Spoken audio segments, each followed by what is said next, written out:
प्यारे मित्रों नमस्कार। हमारा आगामी शिविर इटर्नल अवेयरनेस रिट्रीट है। यह ऑनलाइन होगा। कोई भी मित्र अपने घर बैठे बैठे ज्वाइन कर सकते हैं। 1.5 घंटे के 2 सत्र प्रतिदिन होंगे।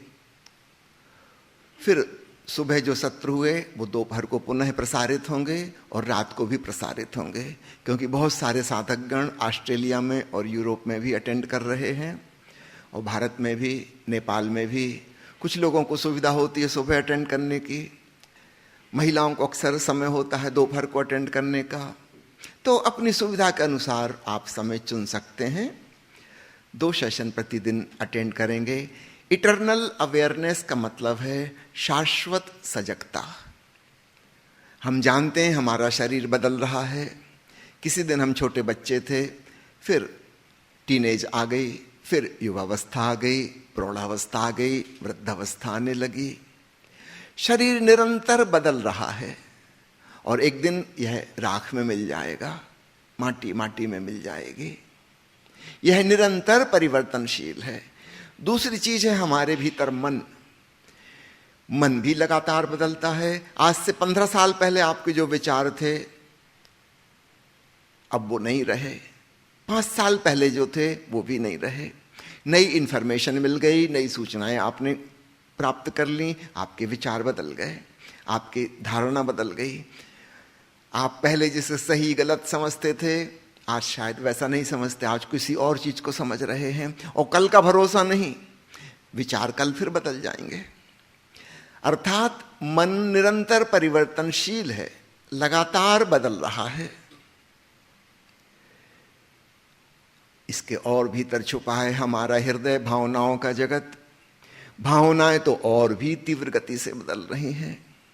किसी भावना को कभी टिकते देखा? चाहे दुर्भावना हो चाहे सद्भावना। क्रोध आता है, थोड़ी देर रहता है, फिर चला जाता है, ढूंढे से भी नहीं मिलता। ठीक ऐसे ही करुणा भाव भी आता है, प्रेम भाव भी आता है, चला जाता है। कठोरता आती है, हिंसा और द्वेष की भावना आ जाती है, चली जाती है। अंग्रेजी में भावना को कहते हैं इमोशन, अर्थात that which is always in motion, in movement, जो सदा आती जाती रहती है।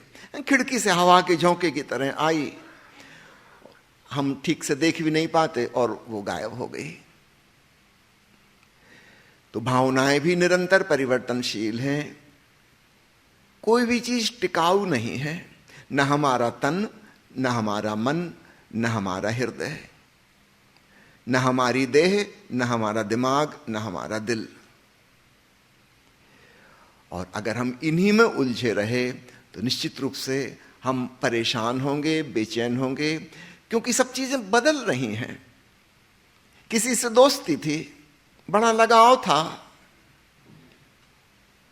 आज दोस्ती टूट गई, मित्रता की जगह शत्रुता पैदा हो गई। जिसका सम्मान कर रहे थे उसका अपमान करने लगे। यही तो हमारी जिंदगी का दुख है। यहां कुछ भी टिकता नहीं। यौवन था, सौंदर्य था, धीरे धीरे सब गायब हो गया।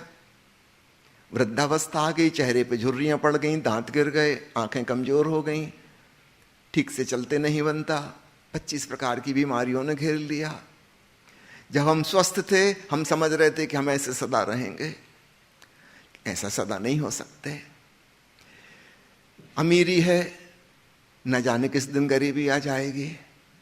मकान है, पता नहीं कब भूकंप आ जाए, गिर जाए, बाढ़ आ जाए, कुछ नुकसान हो जाए। सब चीजें परिवर्तनशील हैं। आप किसी ऊंचे पद पर हैं, ये पद हमेशा नहीं रहेगा। इस पद पर प्रतिष्ठित लोगों ने किया है, वो लोग कभी भी अपनी वोट वापस खींच सकते हैं, वो विपरीत पार्टी को दे सकते हैं। ऐसा सदा से होता आया है, आज भी हो रहा है और आगे भी होता रहेगा।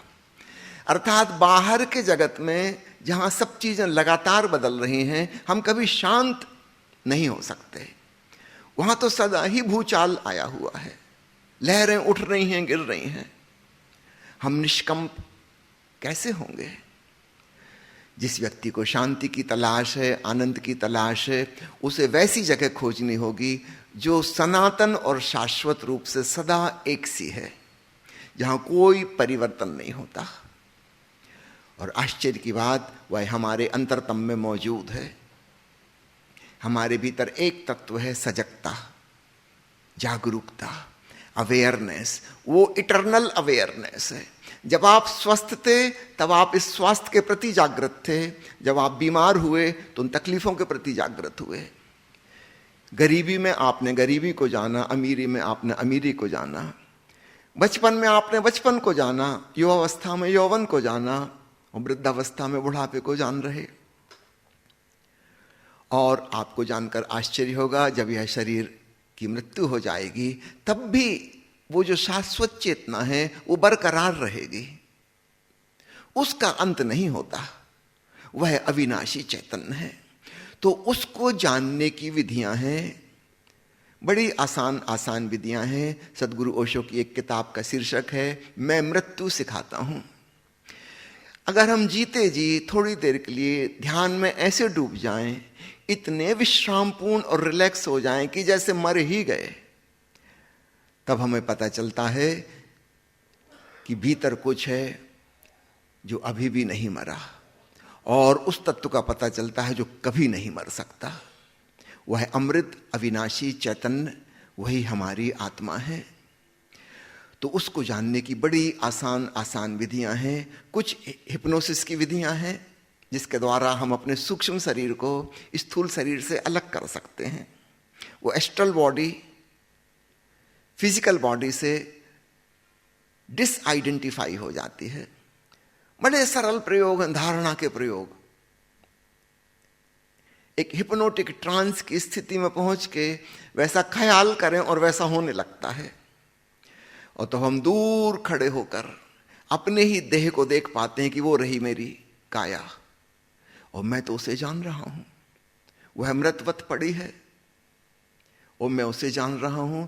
जब यह घटना घट जाती है तब ऐसा साधक मृत्यु के समय भी जानता है कि मैं नहीं मरूंगा, जो मर रहा है वह शरीर है, वह मरण धर्मा है, वह परिवर्तनशील है, मैं तो शाश्वत और अविनाशी चैतन्य हूं। तो उस सूक्ष्म शरीर को जानना, उस अमृत चैतन्य की अनुभूति करना।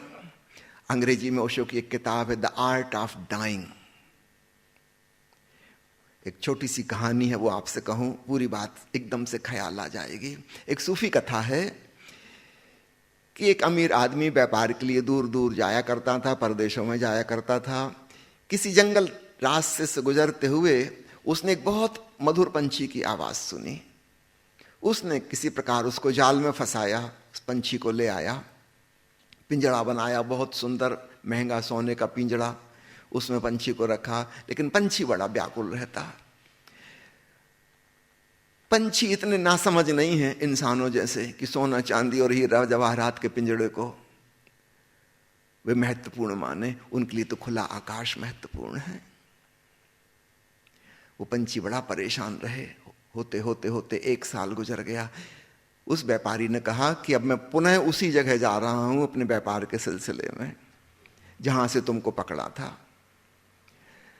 तुम्हारे मित्रगण, तुम्हारे परिवार के अन्य पंछी, क्या उन तक कोई संदेश भेजना चाहते हो? उस पंछी ने अपनी भाषा में अपने मालिक से कहा कि आप ऐसा ऐसा जाकर उनको बोलना। उसको 4-5 बार रिपीट किया ताकि मालिक उसको बोलना सीख जाए। उनको समझ तो नहीं आया इसका क्या मतलब है। उस पंछी ने पंछियों की भाषा में संदेशा भेजा अपने प्रियजनों के पास कि मैं कैद में पड़ गया हूं और मुक्ति का मार्ग बताओ, कैसे छुटकारा पाऊं। उस आदमी को तो पता नहीं था पंछियों की भाषा में इसका क्या मतलब है। वो वहां गया, वहां देखा उस वृक्ष पर उसी जाति के बहुत से पंछी बैठे। उसने पंछियों की आवाज निकालकर वो संदेश कहा, और हैरानी की बात, जैसे ही पंछी के उस समूह ने वो संदेश सुना, अचानक एक पंछी ऊपर से गिरा, नीचे मर गया।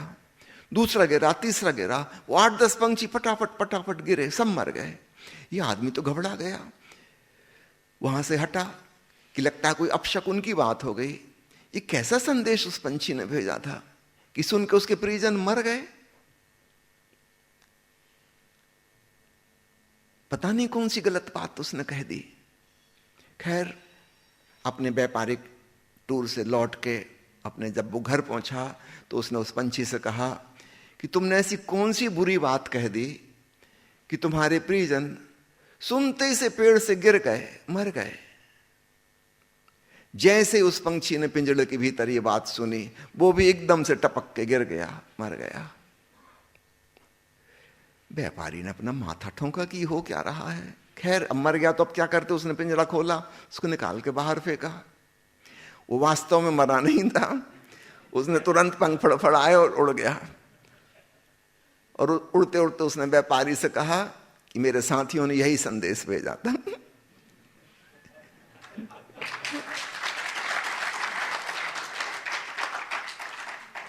ये छोटी सी सूफी कहानी सुनने में तो ऐसी लगती बच्चों की कहानी है ना, ठीक है, मनोरंजक है, पर इसमें सार तत्व क्या है? ओशो ने विस्तृत प्रवचन दिया इस पर, 1.5 घंटे का प्रवचन।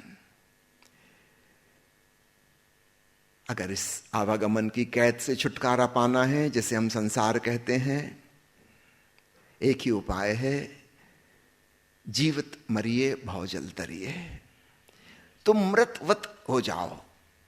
जैसे वो पंछी सचमुच में नहीं मरा था, लेकिन ऊपर ऊपर से ऐसा लगा कि मर गया।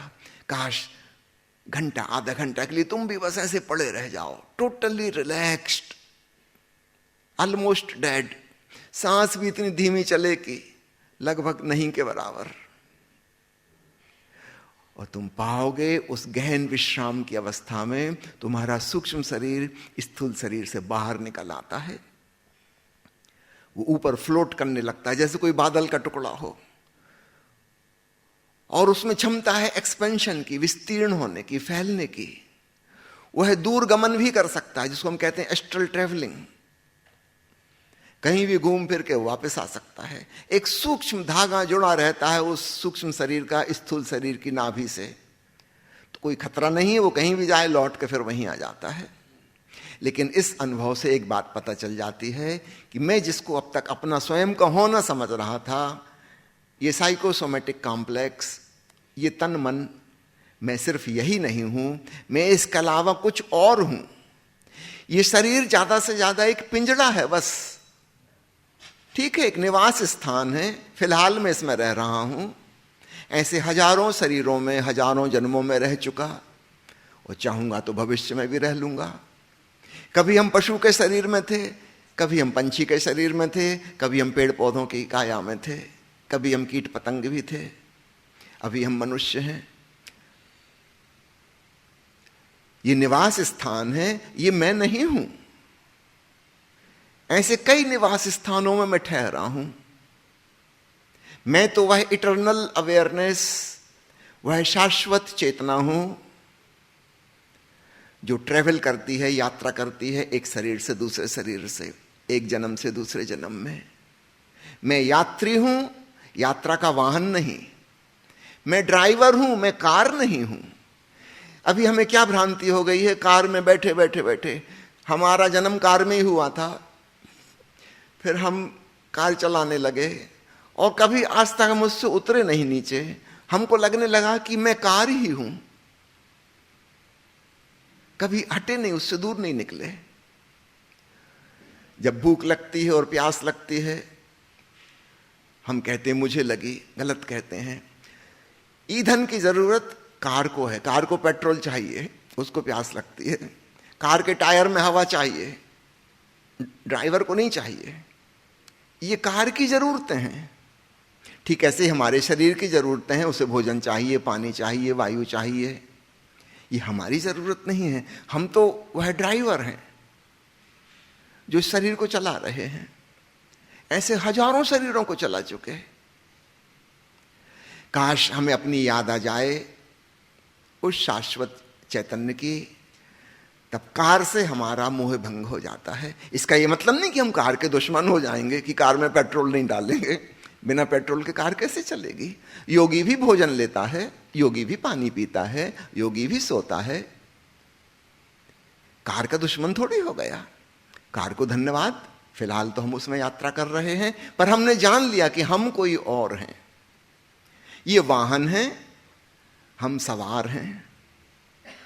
बस इतना स्मरण आ जाए तो सारी चिंताएं खत्म हो जाती हैं, मृत्यु का भय समाप्त हो जाता है, जो कि बड़े से बड़ा भय है। आदमी अभय की अवस्था को उपलब्ध होता है और तभी गहन शांति और आनंद फलित होता है। तो स्वागत करता हूं आप सबका इटर्नल अवेयरनेस रिट्रीट में। रविवार से शुरुआत होगी, सुबह से 2 बार दोपहर को, रात में पुनः प्रसारण होंगे रिकॉर्डेड वीडियोस के। 1 सप्ताह यह कार्यक्रम चलेगा और इसका शुल्क स्वेच्छानुसार है। आप जो भी देना चाहें स्वागत है, भाग लीजिए। महत्वपूर्ण बात वह है। बहुत बहुत धन्यवाद।